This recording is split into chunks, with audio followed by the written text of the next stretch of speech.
Une manière de voir la dualité cow-boy chemin de fer est sous l'angle ère industrielle contre ère de l'information. Alors l'ère industrielle se caractérise vraiment par une obsession de la prédictibilité. Comment produire tant de pièces avec tant de ressources et un taux de rejet de moins de temps pour ça. C'est là où sont apparues toutes les règles, tous les processus et toutes les mesures. L'ère de l'industriel, on aime mesurer le plus possible. Et notre société moderne est d'ailleurs fondée sur des philosophies qu'on trouve partout, que ça soit dans l'éducation, que ça soit dans le droit du travail, que ça soit dans la fonction des bourses ou le fonctionnement des entreprises. Maintenant, vous allez me dire, d'accord, les chemins de fer représentent l'ère industrielle, soit, mais en quoi les cow-boys qui datent de l'ère pré-industrielle peuvent représenter l'ère de l'information, qui est post-industrielle? L'analogie n'est certes pas parfaite. Son origine dans le livre vient du fait qu'on utilise encore ce terme pour caractériser certains comportements. Mais les cow-boys du 19e siècle ont en commun avec l'ère de l'information la capacité d'une très grande réactivité et flexibilité. Car l'ère de l'information se caractérise par un paysage qui change constamment et qui donc nous demande à nous de changer constamment. Et c'est un monde où les processus et les règles de l'ère industrielle ont beaucoup de mal à suivre. Alors les cow-boys modernes ont cependant deux atouts que les cow-boys du 19e siècle n'ont pas eu. Tout d'abord, le fait que leur travail puisse monter en charge. Jusqu'à l'ère industrielle, le rendement des employés avait une limite physique.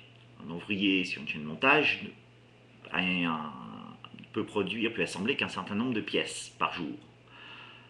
Un développeur, par contre, lui, va pouvoir créer un programme ou un site web qui va être utilisé par des millions, voire des dizaines ou centaines de millions d'utilisateurs.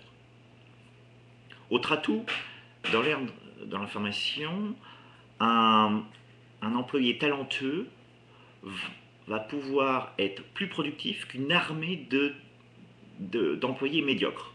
Et littéralement, et d'un ordre de grandeur jusqu'alors inégalé. Et un exemple que je prendrais, c'est Bill Joy, l'un des 4 cofondeurs de Sun Microsystems. Au début des années 80, il avait écrit, c'est lui qui avait implémenté une excellente implémentation de TCP/IP pour l'Unix de Berkeley, alors que BBN, qui avait un contrat qui devait faire la même chose, s'escrimait faire la même chose, il n'y arrivait pas à faire un résultat acceptable.